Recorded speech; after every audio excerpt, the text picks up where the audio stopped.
It's retro like Jordan back in Chicago. Punk rock, techno, Scarface, Al Pacino, Bruce Lee, Olo, Hawaii, 5-0, Star Wars, Han Solo, Cobra, G.I. Joe, New York City's Outpost, Sesame Street, Elmo, camera mode and slow-mo. No mods means no mo. It's raining out there, don't go. Moving up like the Jeffersons. And we're back again with the 8th show, just getting started with the retro movement. Respect the roots of those who have paved the way.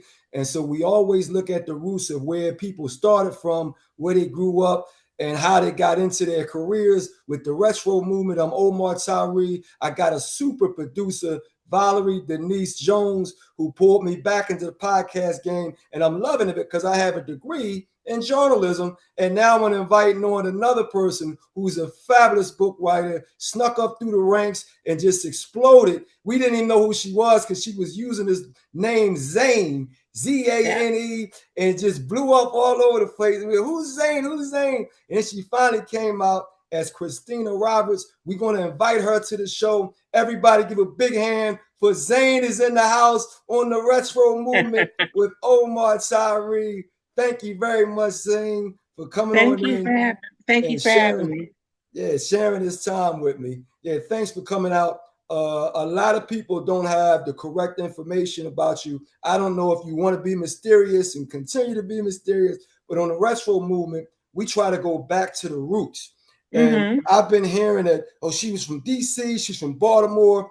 Where exactly are you from? I'm from Philadelphia. Everybody knows that. I'm from DC. From I'm DC. from So you are. Okay, you are from DC. So where's the Baltimore thing coming from? Well, how come people kept saying I used to own a bookstore in Baltimore. Oh, okay. That may be where that's coming from. I did have a bookstore in Baltimore, which is about 40 minutes from DC, as you know. So that might be where that originated from. Okay, when you had a bookstore in Baltimore, how old were you? That was after you became ZANE, or was it before? Yes, it was after I became ZANE. Okay, well, yeah, well, I don't know why they got that. So in DC, now I went to Howard. In DC, I know the Northwest, the Southeast, the South. What part of DC were you in? I grew up in Northwest, and then I moved to Silver Spring, Maryland. Oh, I used to go to Silver Spring all the time, the movie theater up there, because I lived in, Hyattsville, and I used to catch one bus, and Silver Spring was the main place where I could catch one bus and go to the movie theater, and it was on the top floor, City Place Mall. I go in there. In fact, they had a bookseller in there, too. I forget the name, the Barber family, husband and wife. They had a bookstore in there. I started doing consignments for them. So now we know ZANE is officially from DC. I am from DC, yeah. All right, now I know you got a sister that was helping you with editing and stuff at SUSCRIBE. How many brothers and sisters? Is this one sister? 2 sisters. Okay, so where do you fall in the line? Yeah, I'm the youngest. I'm the youngest. ZANE is the baby. Yeah, I'm the baby. Wow. And your sister was working with you as how did that work? Like you got an older sister working for you that she like, oh, I got the baby girl working, or she was cool with that? She was cool with it because my sister, Charmaine, she has her master's in journalism from USC. And she actually was the editor at the Washington Times for decades and all that stuff. So she was qualified to come in as my publishing director. Because as you know, books is a longer leeway than being in charge of a newspaper section. Yeah. That daggone Washington Times, that's like right off the highway when you're getting on, what's that, the Baltimore, New York Washington? Avenue is right off New York Avenue. Yeah, I've been passing that thing forever because that's the way we get on that road to go back up to Philly. So I was passing that Washington Times all the time, right over in the corner. Every time you pass, and then when you come back in, if you hit New York Avenue, you're coming right past it. Exactly.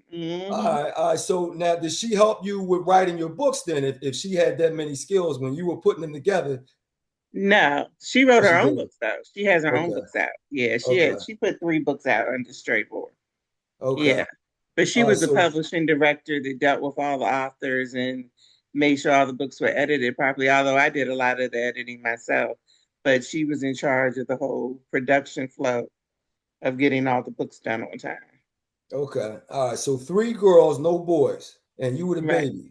Yeah. Okay. So you guys were a reading family when you were young? Because I didn't read. People was like, my mom pushed reading as a punishment. I was outside running around. Boy, you gonna read a book? You gonna stay in the room read a book? So I was reading comic books and stuff, but people think I wasn't reading books. I was out with the rest of the Philadelphian boys. But you were reading, you and your sisters?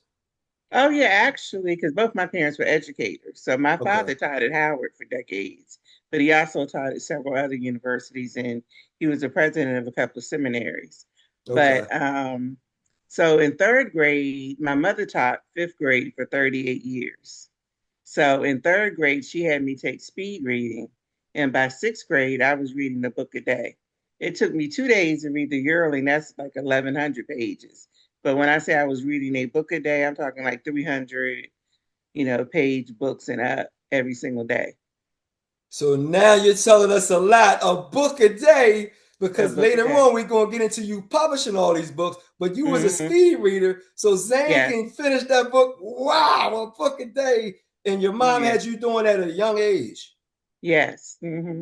My That's record as an crazy. adult is like 4 novels in one day reading as an adult. Yeah. In one day. Mm-hmm. Yeah, that's insane. So this is why we do the retro movement, so we can learn this stuff. Because I know a lot of people wouldn't have known that. And she's speed reading, so she can get through your content really fast and know exactly Really what you're fast. doing. Yeah, Yeah. because we got a And lot all of of people that don't read authors, anything. Go ahead. my authors used to be shocked because I could describe all of their books, their character names, describe the books just as well as they could. They were shocked that I knew so much about their books, but I remember the characters and the storylines for all of them and everything. And that really surprised them. Yeah, I tell people all the time, as writers, you have to have a great memory because you Mm-hmm. can't be, everybody thinks we make stuff up. Or no, you have to have facts that you can access at all times of Yeah. human nature. So Yes. if you an author and you don't have a memory, I'm like, well, you making up everything? You start from scratch? Because my memory is just like yours, is exceptional. You know what I mean? So Mm-hmm. you memorize Mm-hmm. a lot of stuff. So when you're writing, you just using your own facilities, and then you do research, you got Right. that research locked in. Right. Exactly. Mm-hmm. Okay, now when we were talking before, I think you said you came from what, a church household, a pastor household. Did you tell me that before? Yeah, I'm a preacher's kid, but my dad, he was a theologian. He didn't have like a church. He was a PhD professor of theology at Okay. Howard for many, many years. And he also taught theology at the list: Duke, Yale, Harvard, University of Argentina, Oxford in England. Yeah, different places. Yeah. So he was a Whoa. very well-known Black theologian. And his Yeah. last name was Roberts. That's your Yeah, my Roberts name? father's name was Dr. J.D. Otis Roberts. If you ask any Wow. minister, they'll know who he is because he Right. has just as many books out as I do, just about. So a lot of his books are used. And, like, for example, one of his books, the foreword was written by Desmond Tutu. So he was a Wow. really big, really From big deal. South Africa, the Desmond Tutu. Yeah, wrote the Wow. And a foreword. lot of these kids don't even look that up. Desmond Tutu from South Africa was very popular. Mm-hmm. Wow. So we're Yeah. learning a lot right now. So your pop was major and you were already basically in a literary family then. You guys were Yes. educated and reading all that stuff. So you like a veteran. We thought she was coming from, she's a veteran and we didn't know, but now we know, speed reading and the whole nine. Okay, now what did you really like to read when you were coming up? Because I read the comic books. What was your like go-tos? Oh, the typical novels like Flowers in the Attic, a lot of Stephen King stuff, but also a lot of Black books because my dad had what we called the study. It was a lower basement. And at any given time, he had about 8,000 books in there. Most of them were nonfiction books, and a lot of them were books he collected from around the world.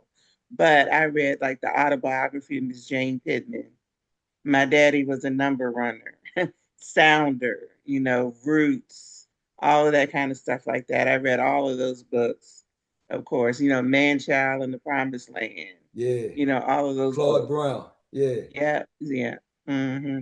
So 'Cause I you used to reading think my up, go ahead. daddy was a number runner was like this really dirty book when I was a child because there's this one scene in there. When I read it as an adult, I was like, oh, wow, you were tripping. But as a child, I thought it was like, ooh, I shouldn't be reading this. And a whole lot of girls say that with my whole Fly Girl book. So you were doing that. What Uh-huh. age was that when that just hit you like that? Oh, I don't know how old I was when I read that book. I may have been about 10 or so. I would have to guess. But 10. I know for me, I knew I didn't have any business reading it. I know that. Yeah. As an adult, it was like very tame to me now. But back then, I was like, ooh. All And of right. course, Donald Goines. Iceberg Yeah, Slim. yeah, mm-hmm. Yeah, then Yeah, all I like the like that. Chester Himes too. He was writing a whole lot of Mm-hmm, horror stories, and his stuff was so mm-hmm. honest.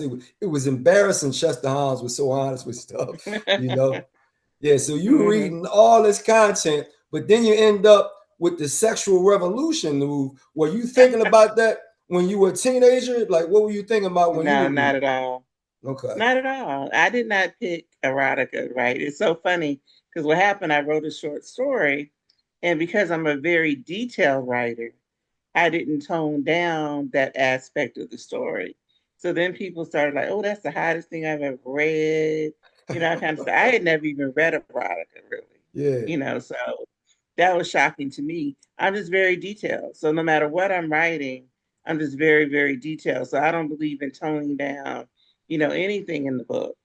yeah, And I was surprised when some people got upset about it. I'm thinking, why? You know what I mean? It's a part of life. So, but yeah, I never set out to be an erotica writer. That's definitely not the Where, case. where did you where did you publish this short story? Where was that published where people read it? On the internet, On the I gave internet? away my work for free for 3 years on the internet. But And then how do you get people to look at it? You had like an internet hub or something? no, what happened? I used to go and telling my age now. I used to go in this room on America Online, and I wrote the first story called the very first story I ever wrote was called The Seduction. the seduction? And yeah, and so I asked a few people in the room. I was like, "Oh, I wrote this short story. Would you like to read it?" So I sent it to them, and the next thing you know, they sent it to this person, that person. They started sending it to people. Then I Uh-huh. started getting emails asking could they be on my email list, my mailing list. And of Right. course, I didn't know anything about any of that, but it just became very, very popular. So I thought it was funny. So I kept writing these stories, So that and was I never viral then. You intended went to put a book out. you went viral on email then. That's the viral thing.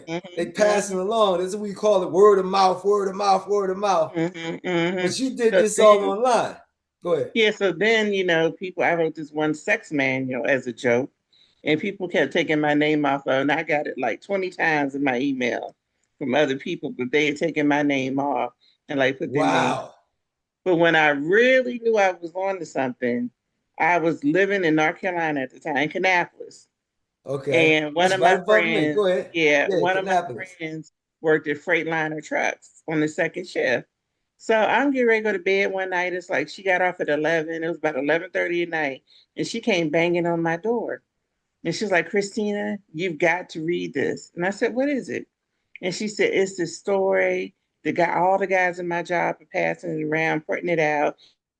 It's by this dude named Zane. So she handed it to me, and it was one of my stories. And she was like, "Read it, read it, read it." And I was so shocked. I told her, I said, "Look, I'm going to go to bed. Just leave it here, and I'll read it tomorrow," because I didn't know how I was going to fake act like, ooh, like I had never read it before. But that's when I knew that I was on to something. and she thought it was a guy. Hmm. But a lot of Wow. people, some people still think I'm a man. I don't know why. I don't know Okay, why. now how old were you at this point? Like, do you remember how old you were? I had to be in my early 30s. Okay, okay. Yeah, yeah. Hmm. So you had a whole career before that. What were you doing before that? I was in sales, Okay. and also, this is a funny story. The computer that I wrote the Sex Chronicles on, at that time, my dad was teaching at Duke, Okay. and I was his remote research assistant for theology. So they gave me a computer. Yeah. True story. So the computer that I wrote the Sex Chronicles on was actually provided to me by Duke At Divinity theology School. school at Duke. Hmm. Hmm. Unbelievable. Go ahead. Hmm. Yeah, so that's an unknown fact as well. So you were selling computers when you say you were in sales? No, no, I was actually selling, believe it or not, paper, Okay. but a lot of paper, Okay. like tons of paper every week.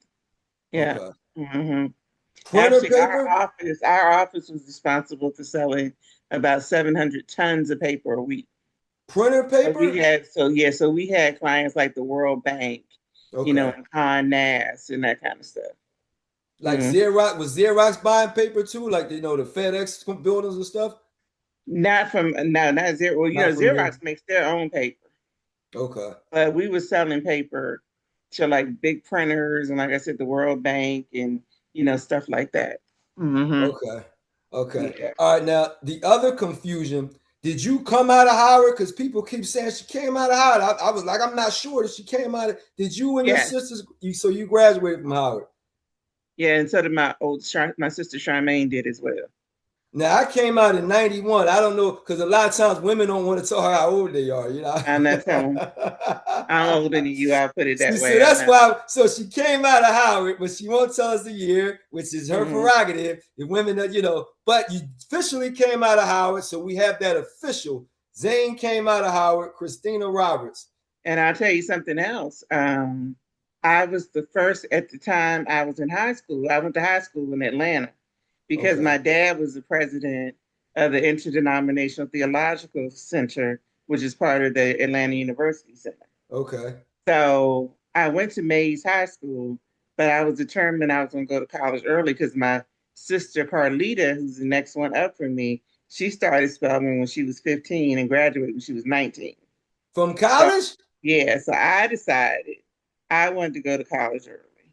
So I did, and I was the first jointly enrolled student ever at Spelman. I was the guinea pig. The next year, they had about 12 girls that were still in high school and dual enrolled, but I was the very, very first.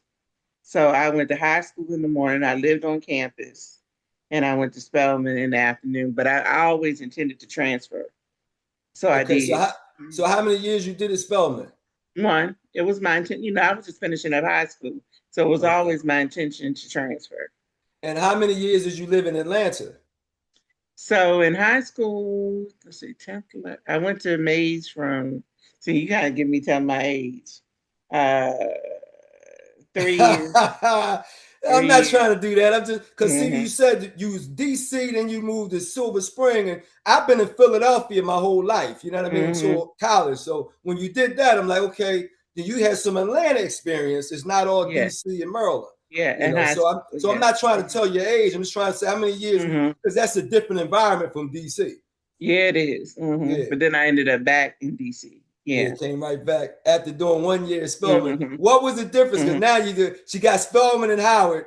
Tell us the difference between Spelman and Howard in your opinion. Like what was, you were a freshman, then you got a sophomore, junior, and all that. But is there a difference? Because of course Spelman's an all-girls school, and it's down there with Yeah, Clark. Go but ahead. at Spelman though, you take classes at the different universities though. So like some of my courses were at Morehouse and vice versa. So they do intermingle, even though it's an Okay. all girls school. The different you can take because the Atlanta University Center. Generally, you can take classes at different, universities in the center. If Is that that makes normal for all the Spelman students? They're taking yes, so yeah, they're taking classes with some of the guys basically then. yeah. So some of the guys from Morehouse take classes at Spelman and Okay. vice versa. Yeah. Okay. I mean, the biggest difference is much smaller than Howard, obviously. Okay. Um, it wasn't, I was much, well, I wasn't that much younger. It was only a year. Um, DC is much different than Atlanta. Yeah. Atlanta, Spelman is not like downtown, as Yeah. much as Howard is kind of more centrally located. Yeah. Spelman is more in like the West End. Yeah. So that was a big difference. I mean, Okay. we used to get into stuff and stuff, but it wasn't the same as like where Howard is centrally located in DC. Now, you said you always wanted to transfer. Why did you want to come out of Spelman? Like, what was the idea They didn't have I wanted to do a dual degree. Okay, Um, and they didn't have the second major I that you wanted to wanted. do. Okay, and of Mm-hmm. course Mm-hmm. Howard had it. Yeah. Mm-hmm. Mm-hmm. Okay, Yeah. so when you got to Howard, you did a year at Spelman. So were you the right age when you got to Howard, or you were still younger than I everybody was when you still got? young. Yeah, I was 4 years, Wow. a little bit You younger. hear Yeah. this? So she went to school early. His sisters went to school early. It came from an Mm-hmm. academic family, boy. And then 30 Well, years we were old. all kind of competitive with each other. My older sister was very strong. My sister Carlita, the one next to me, I give you an example. Not only did she skip 2 grades, that's why she started spelling when she was 15. She learned how to fly a plane before she learned how to drive a car. So we were Wow. very, competitive. But fly So a with me, plane? yeah, An she was flying a airplane? plane. Yeah, she was flying a plane before she was driving a car. And So how old was that? she probably was flying at like 13 or 14. Planes? Are you kidding me?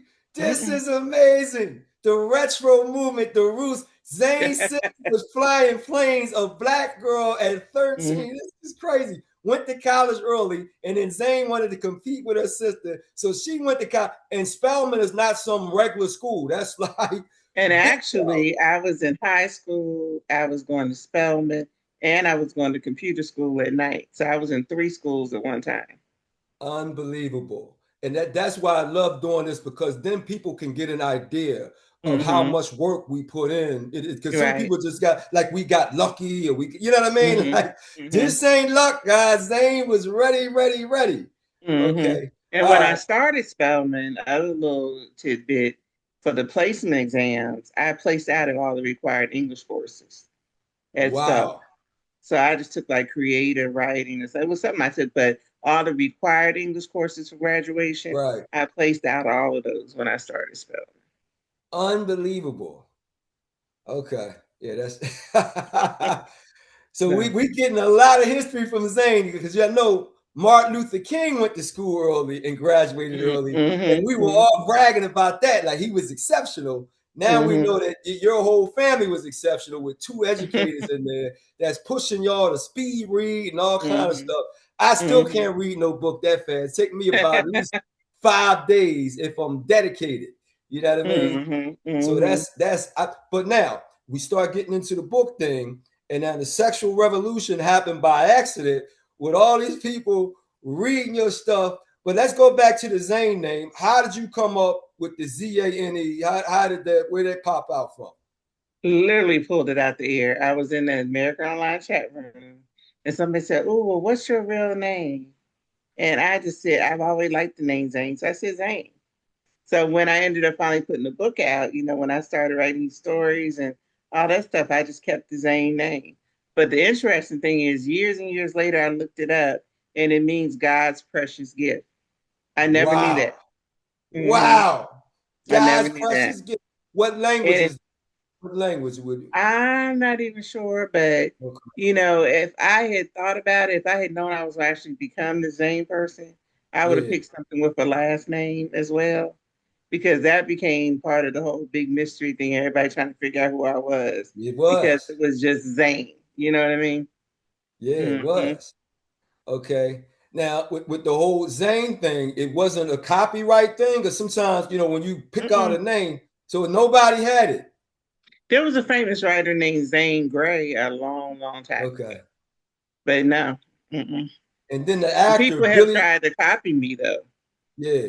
Yeah, I Tried to think do it's the like, actor, what, Billy Zane, the bald yeah, head dude? Billy Zane. Yeah, he's one of my favorite actors, actually. Oh, is he out Hmm. of there? It was it because of the Hmm. Zane name, or because you just like his acting? No, I already liked his acting. Hmm. Okay. All right, good Yeah, deal. but I All literally right, just now. came up. I was sitting in there one night. Somebody said, "What's your name?" And I thought real quick, and I just said Zane, and then that was it. Unbelievable. Hmm. Okay, now I think you ended up with A&B Books off of what's that? What's that? Brooklyn Avenue? What's the Brooklyn Street? Atlantic Avenue? Was that the I think they hub you were ended on up? Atlantic. I think they were on Atlantic Avenue. It was A&B Books. Hmm. Hmm. So how'd you end up with them after everything blew up? How'd you contact them and do the deal? Well, they were already selling my books and stuff, Okay. but it was just so much to try to keep up with. I put the Sex Chronicles out in May of 2000, and by August, I had sold about 260,000 copies. And Wow. mind you, and that's when I put Addicted out. And by November, the New York Times did an article saying Addicted is the hottest paperback in the country but people are addicted to finding a copy of Addicted. And Right. I was still living my double life. So I was going to work every day at my corporate job. I was trying to ship all these books. I dropped a hand truck on my foot and ended up in the emergency room. So it just got to be Wow. ridiculous. And A and B was one of the, and Culture Plus, of course, were both buying tons of books for me. So I just talked to them about them taking over, the printing process and, distributing the books. So that's how that kind of came about. So you started off self-published and they were Yeah, just distributing. they were distributing. Okay, yeah, because I knew them. I knew A and B. I knew D and J. I knew Lashina. I knew all them Mm-hmm. dudes. I was just like you. I was straight out the car, boom, boom, and they Mm-hmm. loved me. I was this young 24, but you were older than me when you started. With the book thing. I was young, meeting all these dudes. They were the culture plus Mm-hmm. all them dudes. And then you had the Gift Brothers, and then you had Larry Warner in Philadelphia and Chicago, and all. I met all them dudes. I was like the baby. Mm-hmm. But then you Yeah. came Mm-hmm. through and the numbers were crazy. I didn't know 260,000 copies. That's like you said 1 year. That was in the first year. No, that was between May and August. So that's like 3 months. Mm-hmm. That is crazy numbers. Like that Mm-hmm. right now, what do they call it? Social media can't even do that. That's past viral. Mm-hmm. Yeah, it was crazy because Unbelievable. I had given away my work for so long. When I finally put a book out, all the bookstores and distributors were like, wow, there really is a Zane book. So it just went bananas, went crazy. Okay, now how long did it take for you to make the decision to move from A and B to Simon and Schuster? Because then you ended up at the same house that I was at. So how long? Because I remember it was like 2, 3 Well, I years. never had like a deal with A and B like that. It Okay, wasn't, they were not publishing me, or okay, anything like that. I had a distribution deal with them because I was already publishing other people as well. okay, So when I moved to Simon and Schuster, I first became a distribution client because I wanted to see how I would be distributing books through them. right, And then after that, I became a full imprint. okay, okay. So Yeah. that was. But who pulled you over there? Did you make a contact to them, or they contacted you, or this you had? Well, actually, what happened, two other publishers called me in and said that they've heard that Straight Board Books was outselling their African American imprints. So I had two other companies, big companies, Yeah, offer me imprints first. And I turned them down. So I just went to Simon and Schuster and I told them, I said, well, this company and this company are offering me an imprint. And they were like, well, if you're doing an imprint, you're doing it with us. So that's kind of how that came about. But it made sense for me at the time because it took off the work off of me. yeah, And, yeah, it gave the authors the opportunity to have all the different, departments at Simon and Schuster. You know what yeah, I mean? yeah, Mm-hmm. To help yeah. out. So So now, yeah. it made sense for me to do it. So now I understand more your roots where you can speed read and you was always reading everybody's content. You started picking up authors. When did you start doing that in your process where you say, I really like this person? Like what part, when did you? Almost immediately. I remember it, probably the same year I published. Okay. Almost immediately. Mm-hmm. So you immediately liked other people's work and wanted to help and put them out. Mm-hmm. Mm-hmm. And you already had the network to do it. Yeah. And then you was a speed reader, and then you had a sister that could edit. I'm Mm-hmm. saying she got everything in the house, y'all. She's a speed reader. She already read. Then a sister could did it, and then you already had the job. You get the educational family. Oh Mm-hmm. man, it's like it's not even fair. So she's doing that, and then you signed up. How many authors did you have initially when you were still at A and B? You had like 5, 10. How many authors? I don't know the exact number. I know it was more than 10 though. More It than was 10. definitely more than Okay. 10. Were they It right? may have been because when I signed with Simon and Schuster, I had like a whole warehouse full of books that I ended up not being able to sell because we became a distribution client of Simon and Schuster. So I had an Mm-hmm. entire warehouse of books. It probably was at least 25 authors already. 20, yeah, good deal. Good deal. Mm-hmm. And they Mm-hmm. were they writing the same kind of stuff or they was writing all different stuff? Mm-mm. Now I've only had maybe two main erotica writers, Cairo and Allison Hobbs, and then a few other scattered erotica books in between. But most of my authors don't write erotica. No, not at all. Did you focus on a specific genre with them, or just anything Mm-hmm. that is it just just good stuff? I was very diverse. Okay. Everything paranormal, murder mysteries, everything. Yeah, but Yeah, no, because you it read. wasn't. I wasn't focused, and I even had because I had 5 imprints at Simon & Schuster. I don't know if you knew that. Straight on the Streets was street books, Okay. so those were street novels. Okay. I had the regular Strayboy. I had Strayboy on the Streets. I had Strayboy Quickies, which were Okay. books that were meant to be read like in the space of an afternoon. Okay. I So they had were the shorts. JD I had the JD Otis Roberts Press, which was my religious imprint, and I Okay. had Infinite Words, which, for lack of a better term, was my white imprint. So I Okay. actually had 5 imprints. Oh, Schreber. Where did the Schreber name come from? Since we're talking about that, how'd you Roberts make? backwards. Ah, okay. All right, Robert's Mm-hmm. back. Boy, look at that. Strawberry Robert's back is nice and simple. Like, duh.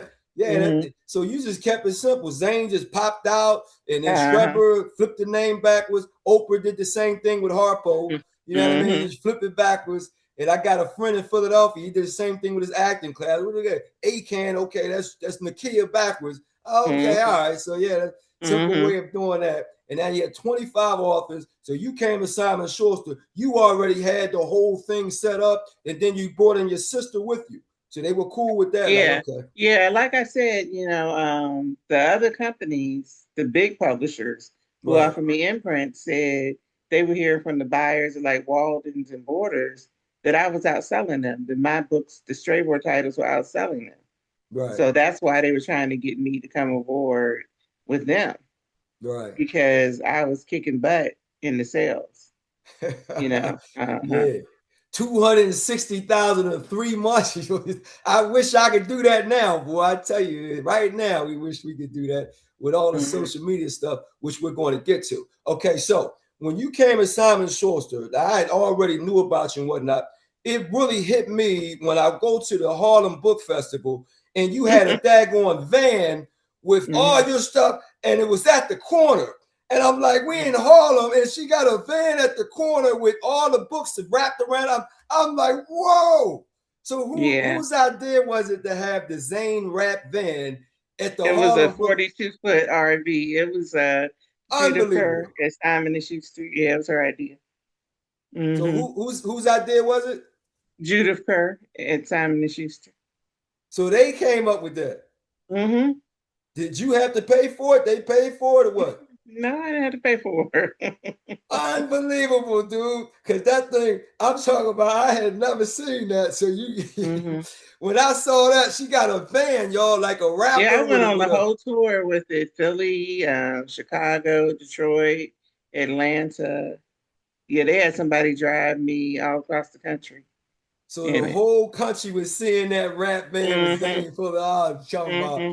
dude, that was special. Did you feel Mm-hmm. the specialness in it? Because I'm telling you, I was already in the game, and it's like I was like, yo, dude, she got a daggone truck at the corner. Like, how did you feel? I mean, that was phenomenal for me. I was like, you got to be kidding me. How did you It was feel? cool. It was cool. They did, they done quite a bit for me. They had people hand out pamphlets at the subway stations with T-shirts on that said "Ask me why I'm hot" on the front, and on the back it says "Because I'm reading Zane." And they had ads up in the subway trains, and my book covers shining across Times Square. And also, I've been very, very blessed. Mm-hmm. Boy, cut it out. God, every time somebody comes to the door, you got the dog barking in the house. He's like, we're going to have to cut this part out. Every time a UPS man, anybody, that dude, he's a daggone, but he's not supposed to be a guard dog. But every time it's over, calm down. He's gone. But that's good. He's on his job. Yeah, he is definitely on the job. Every time somebody drop off, but he's cool now. So we're going to have to cut that little barking part out. But we got it Mm-hmm. rocking and rolling. So the van was an extra cool idea. You got Mm-hmm. 25. did you have any authors that really stood out and became like New York Times bestsellers in their own right? Yes. So obviously the book you wrote, Marion Barry, was a Okay. New York Times bestseller. And I'm trying to think, I think we had hmm,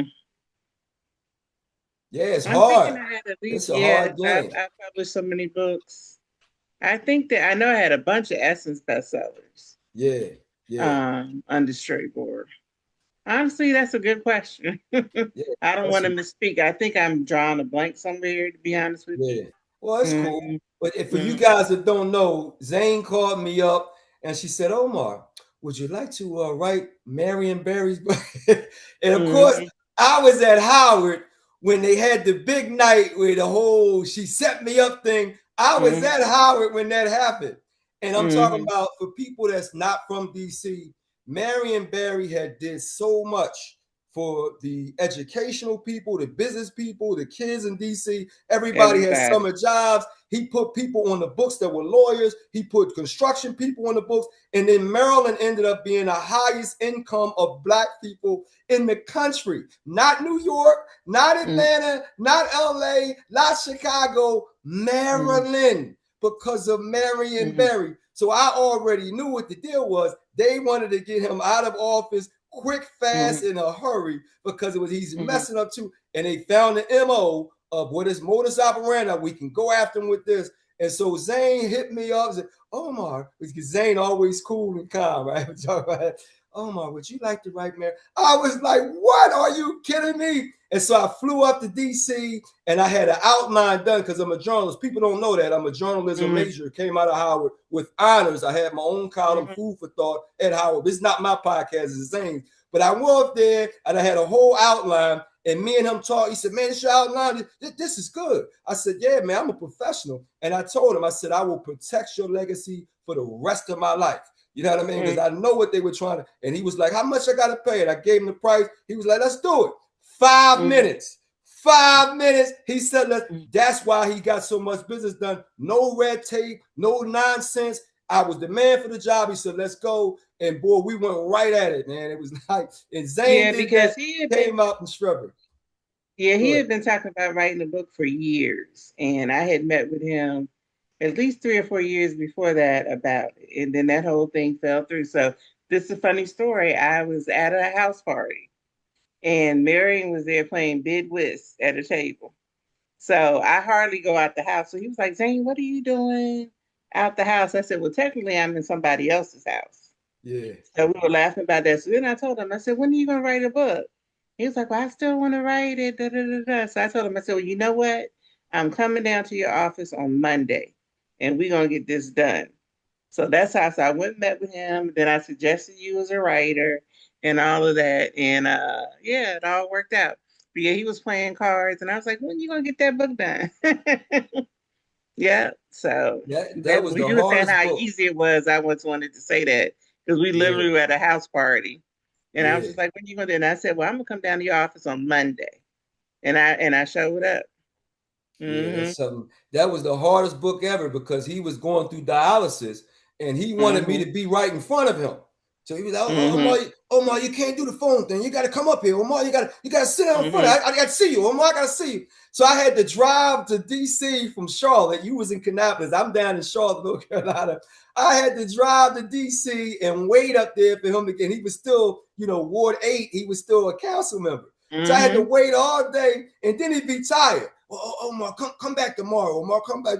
I was like, are you kidding me, man? I've been here for 5 hours, and now I can't even do it. It was the hardest thing ever, but we got it done. And Mm-hmm. Zane hooked it up, so I was happy to do that. Mm-hmm. And I can write a whole lot more autobiography, but a lot of times, they're not serious. They're not ready to do it. And then they want to be cheap, so they don't want to pay the writer. They just want to get, now they're using AI. So now you can't even get great questions and because we had some battles going back and forth, me and Mary. Oh, I'm sure. Stuff. Yeah, it was some stuff he ain't want to add in there. I'm like, look, man, I know. You can't put this book out. I got to live, Omar. I still got to live, Omar. You can't put that in there. This is my book, Omar. You can't do that. And so I was battling with him. But, we got it done. And that's because of Zane made that thing happen. No question Yeah, about it. it turned Now I'm out going to great. Yeah, tell but there you. were definitely some things he didn't want in there. I know Yeah, about it. Yeah. yeah, Mm-hmm. yeah. You had to put it out, so y'all had to battle with him too. I know that. But I want to bring up another story when you talk about emails, because my personality is total. I'm loud and abrasive and all that kind of stuff.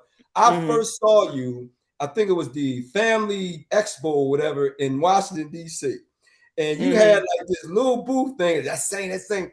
And you sitting at the little booth every time somebody passed you. Excuse me, can I get your email address? Can I get your email? And you sitting there and I'm watching you like, wait a minute. She just collected emails. The whole time you writing, no assistant. I'm like, she's writing her own email the whole time. Can I have your email address? Can I have your email address? Can I have I'm loud. I'm Omar Tyree. And you just, can I have your email address? So you built the army of Mm-hmm. email when people wasn't even thinking about that. Then I ended Mm-hmm. up with a massive email address from people, my uncle Mm-hmm. collected them. But you're going out, getting emails, writing them down, didn't even have an assistant. Like, how'd you come up with, I'm just And going to write? I think that may have been before. So you knew I was Zane that day? Because I used Yeah, I to do did. that and people didn't know that I was Zane. Yeah, I did. Somebody must have Mm-hmm. told me. Somebody must Oh, have told okay. me because Mm-hmm. I knew. But I was fascinated that I'm loud as ever running around, and you just Mm-hmm. sitting at this daggone podium or thing with the daggone book or whatever you had, and I'm Mm-hmm. like, how many times did you do? That is a lot of work. I'm just telling the world like that. And she was dead, Mm-hmm. and I'm watching you for an hour or 2 hours. Like she's not Mm-hmm. gonna move. She's just gonna sit there and get emails. Like how long were you doing that? Like that was. I had never seen that. Mm-hmm. Like, I got to talk about that. I don't remember that day, but I mean, I did a lot of stuff to get where I am. I'll put it that way. Yeah, a And lot you of didn't stuff. have no assistant. You doing it yourself. I must have been that day. Yeah. Okay, all right. Because I Mm-hmm. know I saw you doing it. So I guess that day your sister went to the Mm-hmm. bathroom or whatever. But that's how I caught it. And I listened to Oh, you. okay. Can I have your email? Because I'm not making this up. I saw you Mm-hmm. doing it. That's why. Mm-hmm. And I always remembered that because people don't understand the individual work that we do. Mm-hmm. When Mm-hmm. I was distributing my books, I was calling every bookstore, and I had a Mm-hmm. whole list, and I called them back, and they said, "Oh my, you called? Yeah, I'm calling like 100 bookstores." And Terry Mm-hmm. McMillan did the same thing, writing letters and stuff. So people Mm-hmm. don't know how much energy it took Yeah. for us to Yeah. get, in the places to sell Mm-hmm. all those books. So when I Mm-hmm. saw you doing that, I understood. Like she's not loud and abrasive like I am, Mm-hmm. but she's doing the work. She's doing the Mm-hmm. work, dude. Like Mm-hmm. I admired that. I said I will always tell that story. You don't even remember, but that's where my memory is. You did it so Oh, many okay, times. cool. Mm-hmm. All right, so now you get past selling all these books, and you got the movie game started coming. When they started talking to you, I got to keep it moving. When they started talking to you about the movies, The Monday after, which movie was that?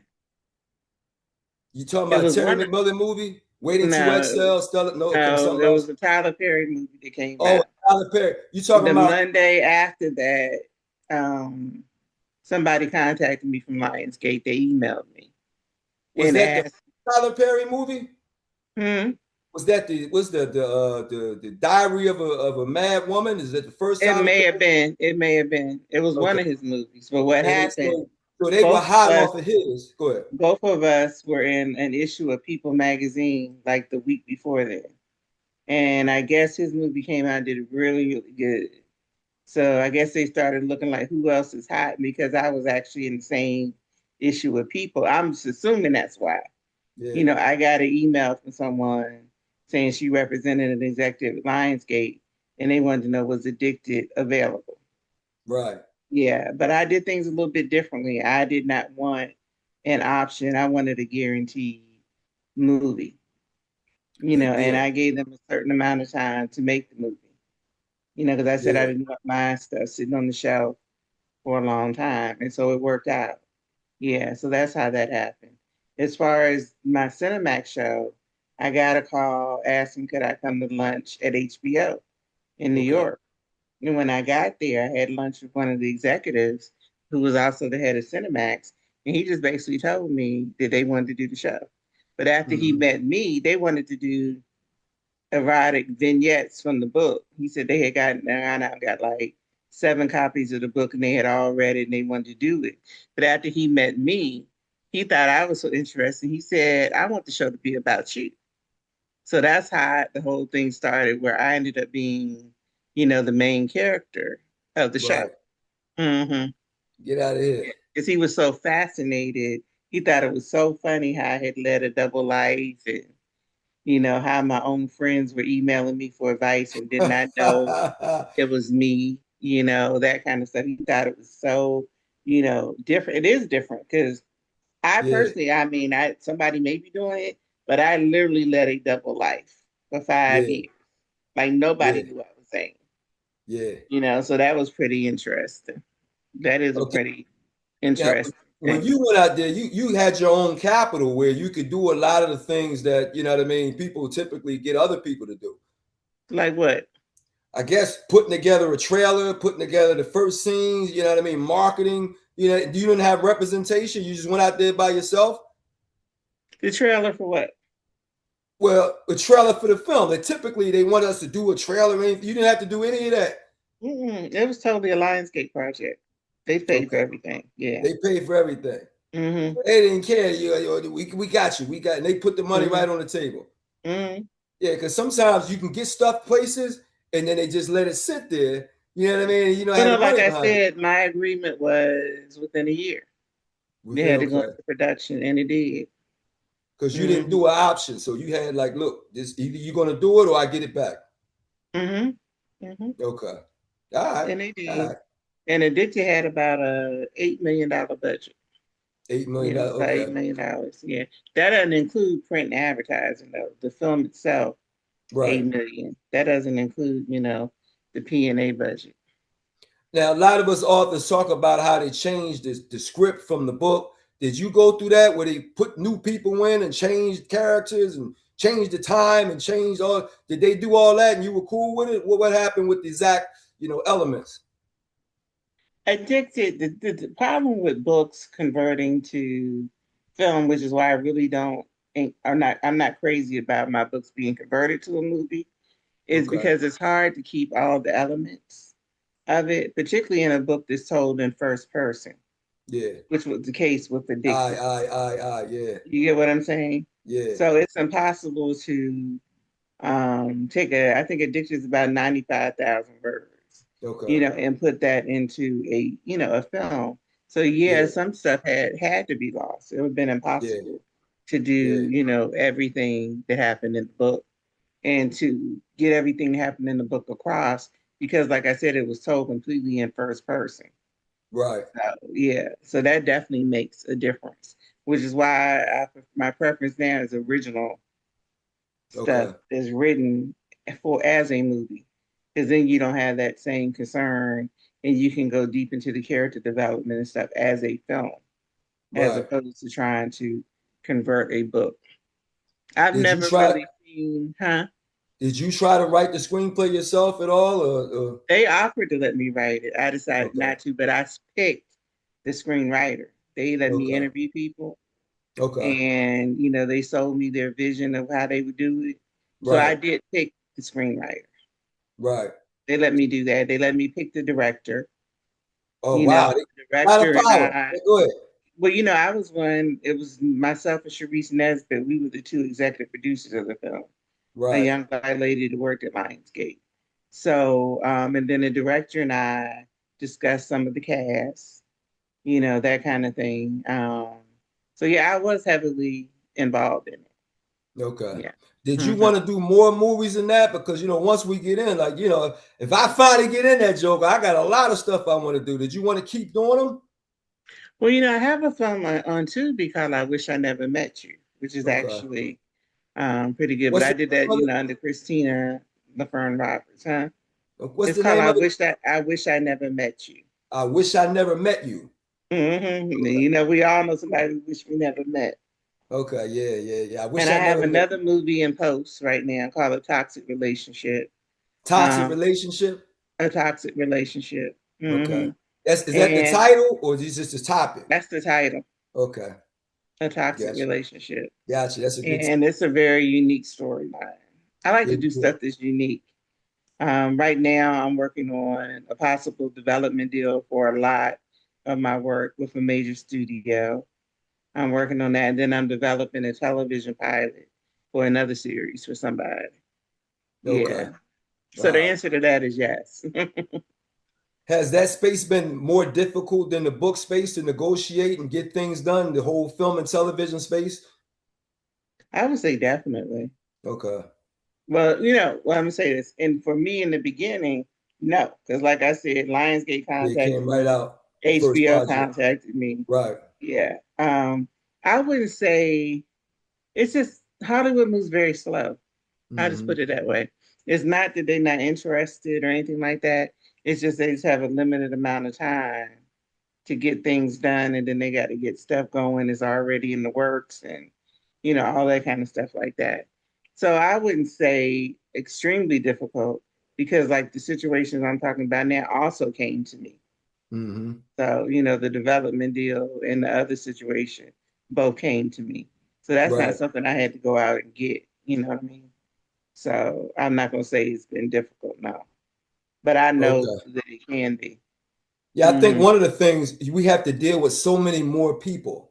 You know what I mean? When Hmm. we're writing books, it's just us and the editor and then marketing, the PR person. When you're doing Right. films, producers, the financiers, the writers, the screen, then the actors, so many people that you have to get on a chord that Hmm. agree with what you're doing. And at any part of that line, something don't connect. Yeah, it's just a lot of people, you know? Yeah, you're correct. You're correct. But that's Hmm. where we have to advocate for ourselves and what kind of, control we want over. Like that question was recently asked to me. You Right. know what I mean? And there's some things that I definitely want more control over than other things. Other Yeah. things I don't mind that they just go do them, quite frankly. But some of my work I'm very particular about. Right. And I would want to, make sure that it's done properly. Yeah, you brought up that word control. I put a book out called Control 2 years ago, and I mean that Hmm. is it. You know what I mean? Like you go out there, and I think again, my personality, you being smooth and cool and soft spoken and handling the business and doing the Hmm. numbers. I came out there like King Kong, beating and loud, and oh, this guy here, you know what I mean? Like I came out like Spike Lee, and I Hmm. couldn't get all it. Like God, somebody else go in there and get the deal done for me because so you really got to have the right personality and the numbers Hmm. to speak for you more than anything because they gave you a Right. lot of control from what you're telling us. Yeah, yeah. And for my TV shows, I was my own showrunner and I wrote all the scripts. So, Good deal.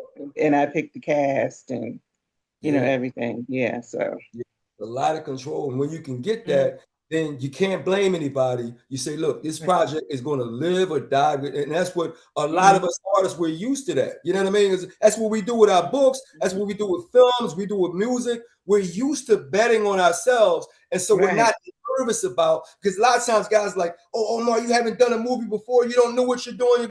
Like, I'm supposed to be afraid of that. And I'm like, yo, dude, I wrote the Mhm. book. I wrote every character. You know what I mean? What Mhm. makes you think I can't tell the person how to be the character that I wrote? Like, you know what I mean? And then Right. I'm a loud talking person. Like, come on, man.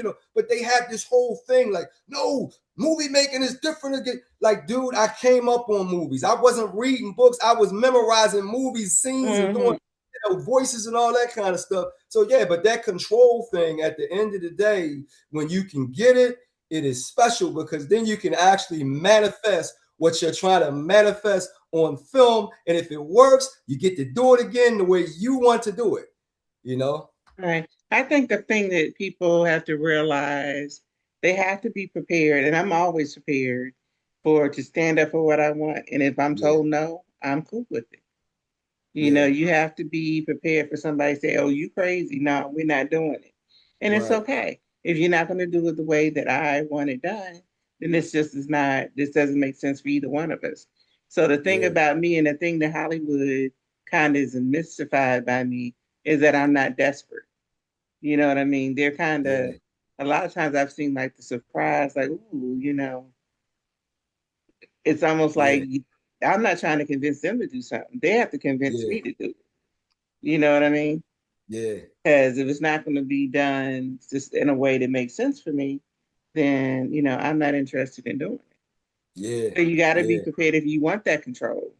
Yeah. You Yeah. have to be, because that's something I asked for Right. in both situations. Right. Mm-hmm. Well, you can ask for it. That don't mean they're gonna give it to you because I. Right. I'm just saying, but I Yeah. did. Yeah, I Yeah. did. Mm-hmm. Yeah. Yeah. We all Yeah, know and now. Yeah. I was prepared for them to say no. Yeah. You And know if what they I say mean? no, you wasn't Mhm. desperate. I got my own money. Okay. No problem. But not even the whole money thing. It's just that it can't be done the way I want it to be done. Then I just rather, not do it. Yeah. You Right know. now, Ryan Coogler is my Mm-hmm. hero because of that Mm-hmm. exact. When I read that he turned down Marvel and Disney, and he said, Mm-hmm. if I can't do Black Panther with my crew, my Mm-hmm. team, and we talking about Disney and daggone Marvel Comics, like, are you kidding? And he told them that, and I was like, that's my kind of dude, Mm-hmm. betting on you. And he blew that thing out there. That's my dude. Then he did Sinners with the IMAX deal and end Mm-hmm. up owning his daggone property at the end. Yeah. Unbelievable. Yeah. That's a piece of perfect example. Yeah. He's a perfect example. Mm-hmm. Yeah, I love it. We got to get him on the show, just like we got Zane on the show, and we break down the roots of how he became that person. But now we know you came from an academics family, so Mm-hmm. you was a ringer in there. You're already reading books, speed reading the whole nine. Now we get to the end where we're going to talk about you have a charter school down there in Yeah. Atlanta. But I want to back up. Your mother and father were both teachers. So now Yeah.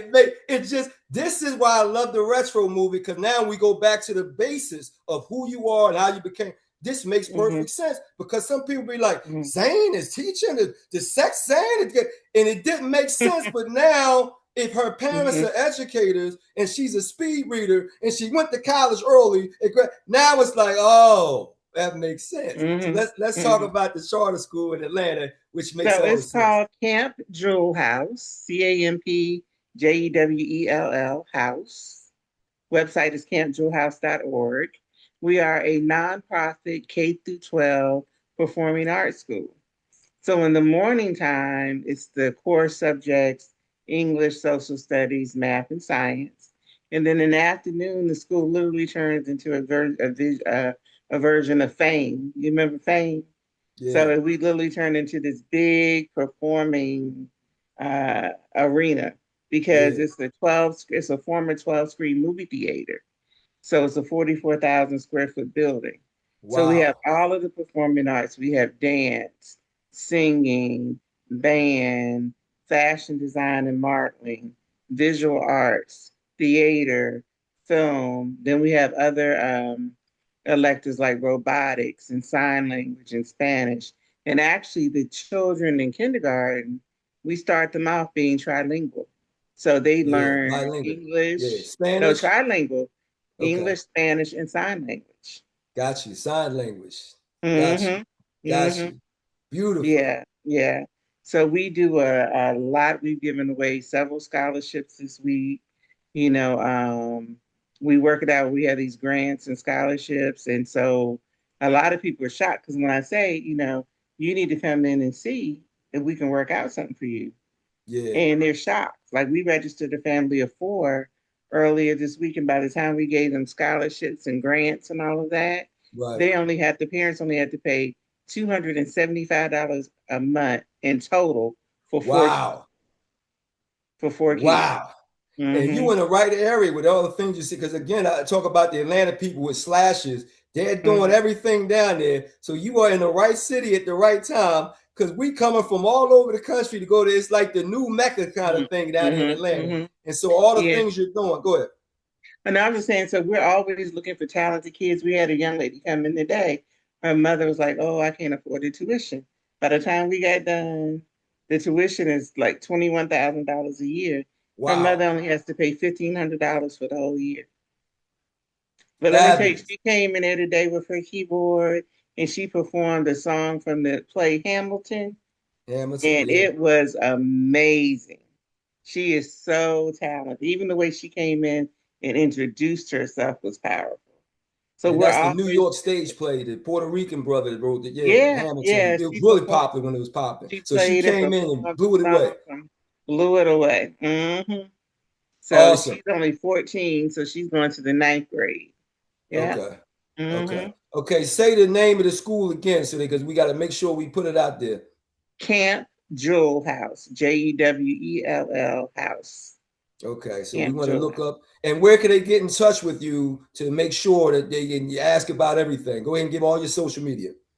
Well, the social media on Instagram is camp_jewel_house. On TikTok is camp.jewel.house. But if they want more information, they can actually email me at my school email, which is kroberts@campjewelhouse.org. Got you. All right. Mm-hmm. And what are you working on past the school? Because that's there. You got other stuff you're working on, because the school was fabulous. I've always seen you around because I was involved with the Girls on the Run program, or the Girls Mm-hmm. Brunch, Girls Who Do Brunch, Girls Who and you Brunch, were yeah. always there with all the programs that we did for Girls Who Yeah. Brunch. And Yes, so now, go I'm ahead. on the advisory board for that. Of course, very close to Nicholas. Spoke to her today, as a matter of fact. I have that. Um, I'm just doing a lot of stuff in the literary world. I also represent both Terry Woods and Waida Clark. Right now, I'm their Wow. literary agent. Okay. So, Terry, we're finalizing getting her final books done. I got her a 21 book deal with HarperCollins Got you. or backlist, and then for True to the Game 4, which comes out in May, and Alibi 3. Mm-hmm. Yeah, Got you. so I All do right. that. And I work under contract for HarperCollins right now, under the publishing Harper arm. Yeah, Collins. Yeah. yeah, doing, kind of shepherding Terry's books through the process. Because since we came in with 21 books, that's a lot of books, Yeah. It because the is. imprint might normally do that many for the whole year. So coming Right. in, with 21 Out the titles at gate. once. Yeah. Yeah. Mm-hmm. That's Yeah. fabulous. Yeah. Yeah. All right, so it's been a retro movement. We have learned a lot from Zane today. Kristina Roberts, last name spelled backwards for Strebber, and A&B Books out of Brooklyn, New York. I used to do distribution all the way there. And then the Marion Barry book, Mayor for Life. And then she did Mm-hmm. films, and she's controlled. Had the Big Rabbit, all the stuff. But it started with two educated parents that had her speed reading, and she went to college. So Zane is not a rookie. She was doing this stuff. We just didn't know. And that's why I love the retro movement, because I go all the way to the roots, Zane, every time, so people can understand how we got there. Because a lot of Yeah, and I times, just want to add one good. more thing. When I was in elementary school, all of my teachers predicted that I was going to grow up and become a famous writer, because all Wow. of the stories and stuff I turned in were very imaginative. So they Right. predicted it at a very young age. I didn't end up doing it till a long time later, but it was predicted early on that I was going to end up becoming a famous writer. Awesome. And that's at a Mm-hmm. young age, predicted it, and she actually Mm-hmm. came out and made it happen. She has a great memory, can speed read, is a workaholic. That's how we get it. Don't happen lucky, y'all. We work our tails off to get there, and it's already in us when we're young. I tell people all the time, like, you don't Mm-hmm. just pop up. It's the way you're raised, the way you come. Mm-hmm. That's why I always like to go to the roots of how you were raised. You were the baby competing with the older sisters and did all that stuff. And now we Mm-hmm. have it on the retro movement. Zane, Kristina Roberts, this has been a great show. Thanks for coming out and laying in Thank all you. that roots history for us. Thank you very much. Thank you for having me. You got it. Okay. Oh, that was dynamite. Yeah, thank you. I appreciate it.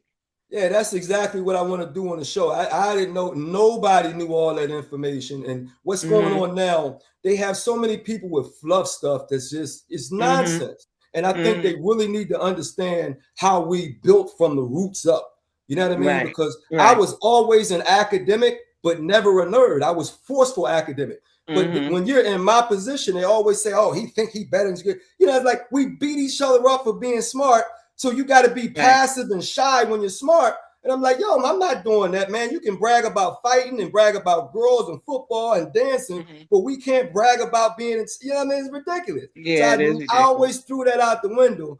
But to hear a story like that, it really gives a lot of people that evidence of wow, she was, like you said it, she's already destined to be there. And they said the same thing about me my freshman year at college. I was helping seniors to write their papers. Seniors, and I'm a freshman. So they were like, what you gonna do with it? You know. So yeah, it's not lucky. Right, exactly. Well, thank you so much. Thank you. All right, take care. You got it. Thank you. Yeah, man, it's retro. Beat bang from the get-go. Feel it all in your ghetto. Stop the music? Hell no. What the hell you come in here for? It's murder on the dance floor. Horrible like it's Cujo. Sharon Stone in Casino. Basic Instinct was crazy though. Goodfellas with De Niro. Yankovic is a weirdo. I didn't say it, he